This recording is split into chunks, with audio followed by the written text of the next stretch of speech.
Margaret Mead on extraterrestrials, space aliens that is. She says they're simply watching what we're up to. This is on Humans Are Free.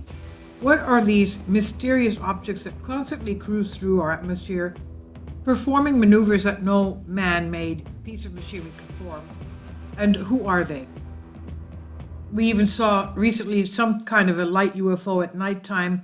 Images of the erupting Etna volcano have also been seen. They've also been seen over the Mexican volcanoes as the volcanoes were erupting. Now we have legends as well from every country in the world having to do with visitors from space. Now, many people have been asking this question for centuries. UFOs have been documented for what seems to be thousands of years. Who made these machines, and who are they? Where are they from? Interesting interpretations can be found in ancient texts like the Mahabharata and all the way to the present day. For example, during the year 1211, Gervase of Tilbury, a chronicler of historical events and strange unexplained phenomenon, documented what appeared to be a possible encounter with people from elsewhere who emerged from ships in the sky. Kindly support my Patreon account since YouTube has again demonetized my YouTube channel. The daily posts are 5 videos daily, and they are totally different from what I have on my YouTube channel. Thank you so much for your support and that you find all my content so interesting. You'll find the Patreon account details in the description box below.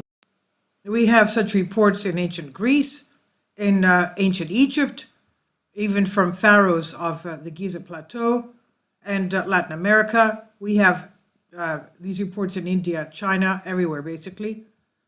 But the 9th century document titled Liber contra insulam vulgi opinionem, that states that the Archbishop of Lyon complained about a persistent belief among the French peasantry regarding a certain region called Magonia, from whence came ships in the clouds. Another event from antiquity that seems to be popular among UFO researchers come from the Nuremberg, Germany event, documented in the printing press that took place in 1561. It was a war, basically, between ETs and the UFOs above their heads. And one of them supposedly crashed outside of the city. Now, on that day, a number of cylindrical objects appeared in the sky. Then, from the objects emerged small round objects and disc-shaped objects that were red, black, orange, and blue. And you could see the picture that was created at the time depicting the event and press release as well.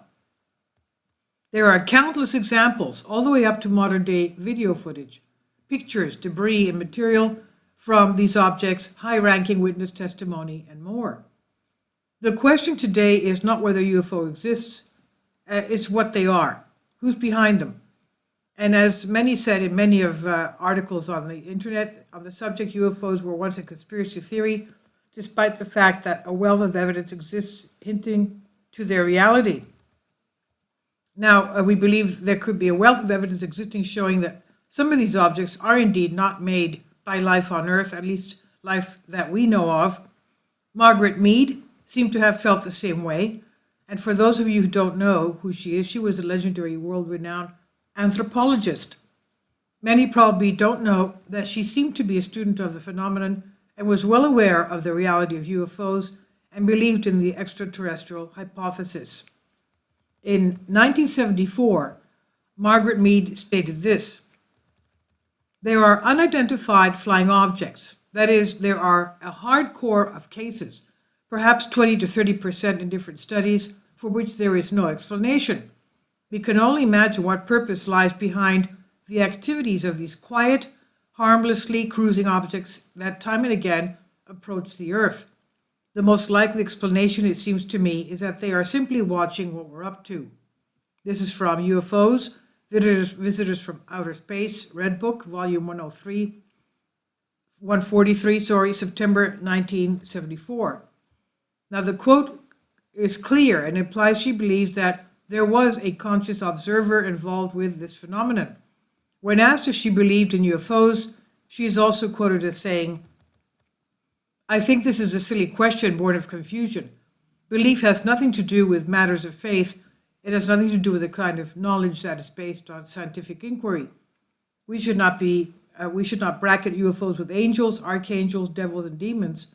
But this is just what we're doing when we ask whether people believe in UFOs as if their existence were an article of faith. Do people believe in the sun or the moon, or the changing seasons, or the chairs they're sitting on? When we want to understand something strange, something previously unknown to anyone, we have to begin with an entirely different set of questions. What is it? How does it work? Are there recurring regularities? Beginning in this way, with an open mind, people can take a hard look at all of the evidence. Many people have looked at the evidence when it comes to the extraterrestrial hypothesis, the idea that these objects, or at least some of them, are extraterrestrial in origin. Mead was certainly one of them. This was sourced from Collective Evolution, an excerpt on Humans Are Free. Now, we do have John Ratcliffe saying in an interview with Maria Bartiromo that on June 1st, the U.S. Department of Defense will release some information about UFOs and extraterrestrials and UFO technology. They will disclose this information, and he said that he will, once it's disclosed, come back and comment on those reports, that information that would be released to the public. So we'll see what that is. There are also anthropologists and archaeologists that believe that some of these things that we see could be the remnants of Atlanteans and their technology.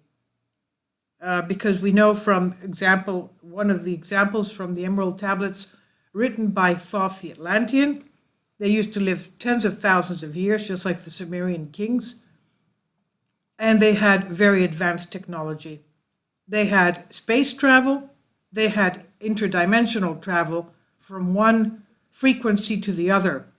So he said that's why it was a matter of time before divine intervention did away with the Atlanteans, because they were so arrogant and selfish that their technology and their knowledge was being used to the detriment of humanity and the world.